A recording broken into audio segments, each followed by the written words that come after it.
Guys, we're out here in Bonner, just filming a 4-beddy, 2-bath, 2-garage property. So pretty standard single level house. And yeah, so I'll be taking you guys through what my processes are. So step number one when I arrive is obviously get the car out of sight because we don't want the car showing in the shots. And then I unlock the house, make sure the windows are open, make sure that all the lights are on, because in some certain cases, some houses like these can be quite dark inside and you want the most amount of light possible. Yeah, so step number one, get the drone shots. Let's actually move this camera out of the way so it can be out of the shot completely. Cool. So what I was saying before, there's usually two types of shots that we do for standard properties. And that is usually the top-down shot. So that's where you have the camera right above the house and you're looking right down on the roof.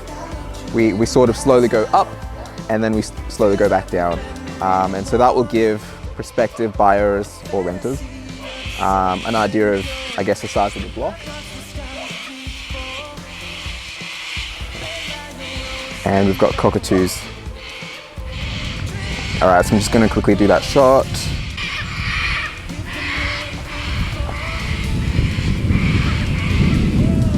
Beautiful. All right, that's about 80 meters. So that's the top-down shot. Second shot we usually like taking is just a shot of any nearby parks, shops, that sort of thing. So probably about 100 meters away there's a playground. So I'm going to take some quick shots of that.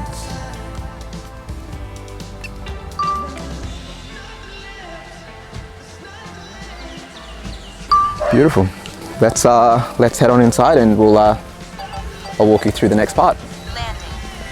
A little fun tip, guys, when you are doing drone shots, it's always important to turn on the controller first and then the drone. When I was doing my licensing course back in June, I was told that what can happen with some certain drones, or actually it can happen with any drone, if you turn on the drone first, if you've got a return to home function set on there, or you've got I guess coordinate set on there, it can actually take off and head towards those coordinates, and those coordinates could be very, very far away.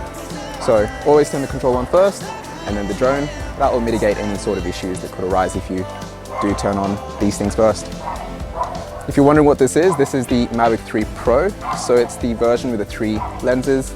Fantastic drone, obviously plenty of power. It's got the DJI RC controller, which is fantastic, especially when if you don't like using your phone for drone shots.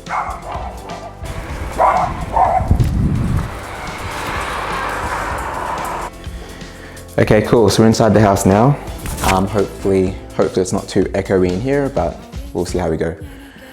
So I typically like balancing the gimbal before I leave the house, but I was in a bit of a hurry this morning.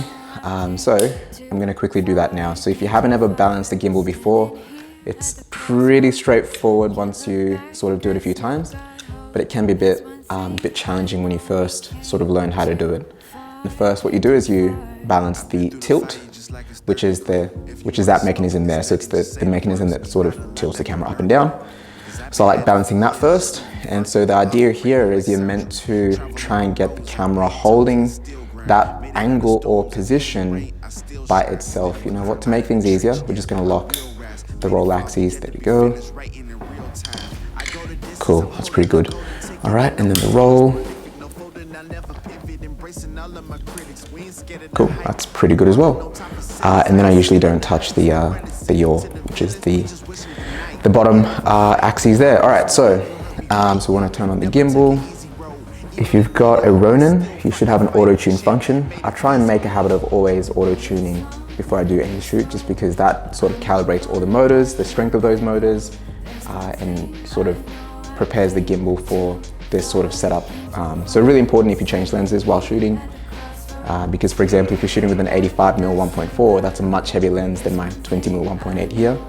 And the gimbal motors will need a bit more power to compensate for that extra weight and get obviously smoother shots. I do try and shoot in semi-automatic, so aperture priority if you use a Sony. The reason I use aperture priority is because it means that it can automatically adjust the shutter speed depending on how much light is in the space you're in. And yeah, it comes in really handy. Just make sure you have your metering mode set to multi And so what multi will do, it will basically look at the different parts of that particular frame and try and get an even balance between those different areas. So if you're, for example, shooting a lounge room like this that has, you know, really, really bright windows, the camera is going to go, all right, you've got really bright windows and really dark areas. Let's see how we can get those exposure levels closer. So yeah, all right, shooting at, let's go f4.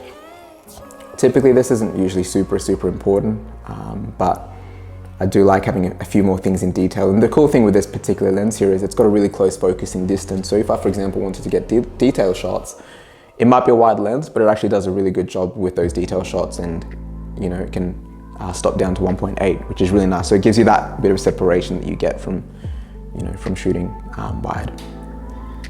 Okay, so we're at shutter speed 150, f4.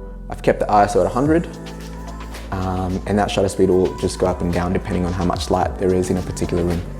Cool. All right, let's head to the first room and we'll take the first shots there. Cool, so as you can see, this house was recently staged and it looks amazing. It looks really, really cool. All right, so the shutter speed has dropped down to 1/25. That might be a little bit too slow. So what I like doing is just increasing the ISO just a little bit, just so we can get a slightly faster shutter speed. So typically the rule, and I don't always follow this rule, but your shutter speed should be twice your frame rate. So if you're shooting at 25 FPS, your shutter speed should be, you know, 50, around 50. So I've just bumped up the ISO to 250 and the shutter speed's up 1/40, which is perfectly fine.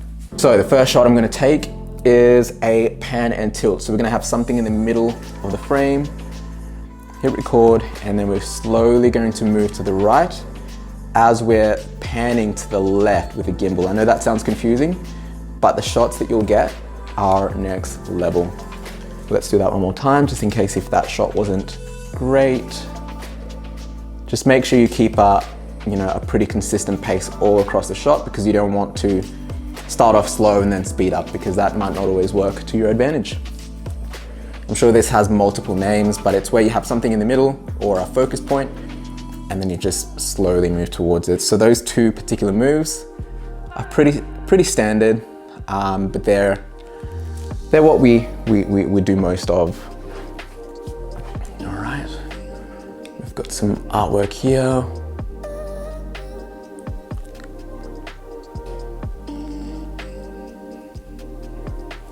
Lovely. All right, let's see if we can get some detailed shots of this book here. So if you want to drop down to, let's go 1.8. Shutter speed is now 1/125. Look, not a huge deal. It's really not a huge deal. I don't spend too much time sort of deliberating over that. Shots look great anyway, and that's all that matters at the end of the day. All right, we've got this really cool looking lamp here. We're still at 128. Sorry, f1.8. Nice and slow.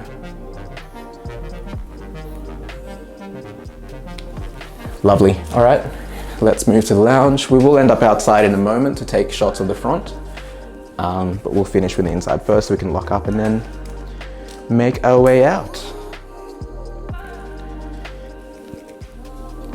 All right, so with the kitchen space, very similar once again. So we're just gonna do another dolly shot. So nice and steady. Your arms bent obviously, because you can't actually shoot without your arms bent, and you want to bend your knees a little bit also. All right, and then we'll reverse. All right, nice and steady. Okay, make sure that all your lines are parallel. So in other words, if you're, for example, filming this shot here, and you've got the corner of the room running across, you want to make sure that your grid lines or your markers on your camera are across those lines and they're, parallel, because you don't want skewed lines. That might look a bit funny. And then with the windows, with the window frames, there's that vertical black line there. So try and line that up with your frame, just so you can have everything sort of in symmetry. All right.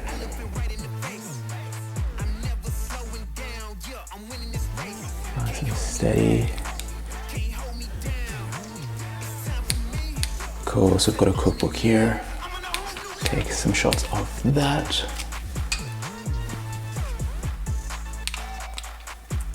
So because we're shooting at 25 FPS, it's super important that you move nice and slow, because obviously you're shooting at a slow frame rate. You can always speed it up, so it's easier to shoot or film slower and then speed up the footage than moving too quickly and then having to slow down the footage, because it will look terrible. Okay, cool. All right, so I'm gonna actually take a few shots of this little setup here. It's quite aesthetic. All right, f2.8. Bend the knees.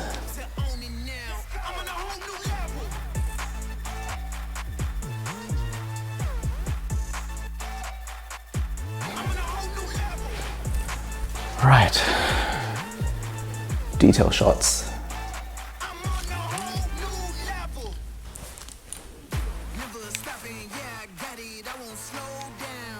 All right, now next is the bedrooms, and I don't know if you guys can see that. There's actually a little sitting area right there, which is kind of cool, like a little study nook. So because I'm running out of time, I'm just going to quickly, finish up with filming the rest of the spaces here. So here we go. All right, so because I'm running out of time at the moment, I'm just going to quickly get through the rest of the filming, and then I'll summarize everything as we're heading out the door and filming the front.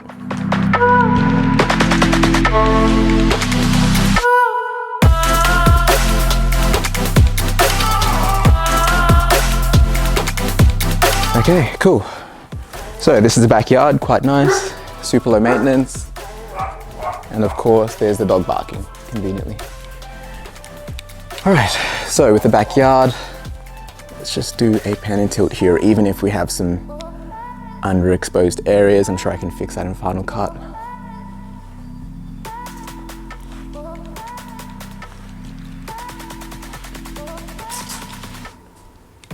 Lovely. All right, let's head to the front of the house.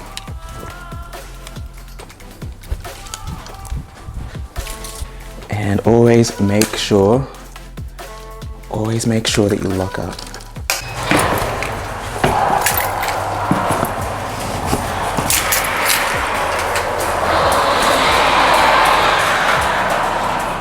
Okay, cool. So once again, super straightforward shoot. Oh, those dogs are so distracting. So we're gonna do the classic pan and tilt. I'm gonna sort of make my way across the whole house.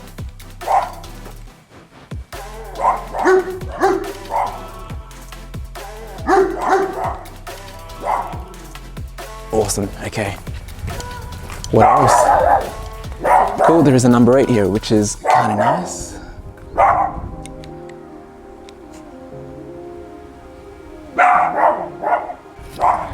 All right guys, that's pretty much it. So that's my process for filming a property. This is a pretty standard property shoot. So with my business, we have a few different tiers, or I guess a few different packages. So there is the basic tier, which comes with 2 or 3 drone shots, pan and tilt shots on the gimbal, and just very basic shots. The next level from there is our medium tier, and so that comes with a few more drone shots. It comes with position markers for different amenities around the area with those drone shots, and a few, I guess, more dynamic and creative gimbal movements. And then there's the premium, so the top tier package, which comes with the agent intro, comes with day to night transitions, comes with all the, I guess, little trimmings that you get with fancy upper market real estate videos. So I hope you guys have enjoyed this tour today, or this little intro into my processes. I'll catch you guys next time. Cheers.